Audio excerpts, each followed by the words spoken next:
随着雾山第2季收官的完结，最后的打斗直接燃爆全场。那么今天就先带大家盘一盘妖人赤宫如何对战删除。首先，咱们看一下赤宫的这个武器神似坡刀，又2锋开刃，神似陌刀，又无具体考证，所以这里就没办法确定这是一把什么刀，称呼为一种坡刀较为合适。看其打法也是非常贴近双手带，所以后面脖子用一些贴近双手带的招式去逐帧介绍。背身单手带刀，这一幕很有大刀法关胜提刀上灞桥，白云盖顶，成英豪的视觉。上来就是一招月步劈刀，直接劈向删除。劈空落地之后，利用身体惯性单手带横向反斩，转身旱地拔葱后跳，拉开进攻距离。秦琼背剑，单手玄武花过背，转身过来之后提刀形成背身格刀，想挡下这一拳，谁知道压根挡不住兵器，直接被打飞。赤宫立马箭步扎进删除侧面躲闪。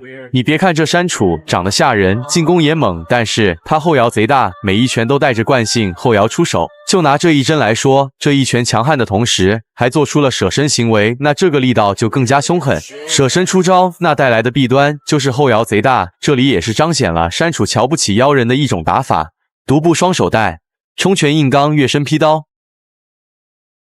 逐帧来看，删除拳头硬接兵器正刃，也就是威力最高、伤害最强的那部分，然后直接是连刀带把，把整个人震飞出去。你说这还怎么打着？差距不是一点半点，这简直是差了个大西洋。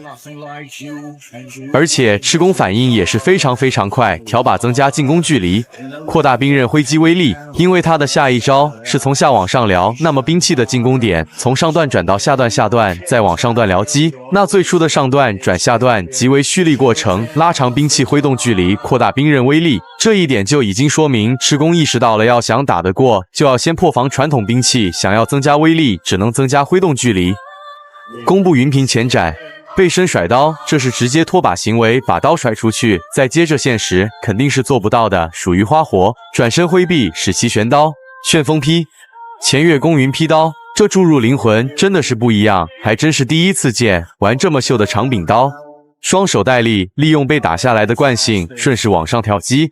打完之后，赤宫立马转身正面对峙删除，而这里依旧是拖把甩刀。那拖把甩刀可能就是一个小伏笔了，这跟后面他隔空取物对战应该是有关联的。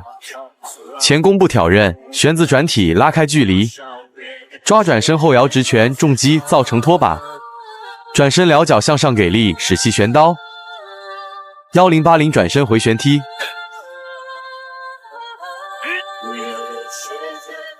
转身后旋踢，删除直接上步冲拳一拳打飞，打飞的瞬间，赤宫念力操控再次调整进攻，再次操控斩腿，而通过前面的反应和这次反应来看，删除的弱点可能就是腿了。双臂格外强悍，但腿部确实比对起来很弱不禁风，典型的健身不练腿。那这个时候的赤宫也确实已经发现了删除的弱点，在腿部开始针对性的进攻。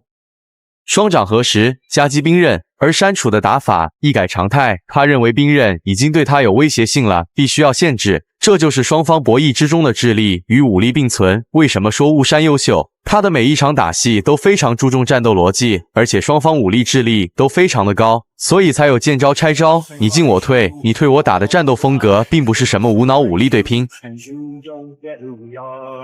单手带背刀式，这个动作跟武当坡刀的踢刀背刀式很像，不过少了起手的踢刀。四平步架刀式，弓步云前平扫，全场打斗30秒，赤宫终于破防，这一下直接给删除上了一课，太过小看人是要吃亏的。背身横向反斩，前越弓云劈刀，勾拳反击。这场战斗呢，雾山可以说是加入了很多新元素，例如隔空取物、念力操控，还有一些长兵器的花式玩法，确实让观众们眼前一亮。解析到现在细节以及双方博弈，都给大家一一点到这些，不逐帧是真的看不清啊。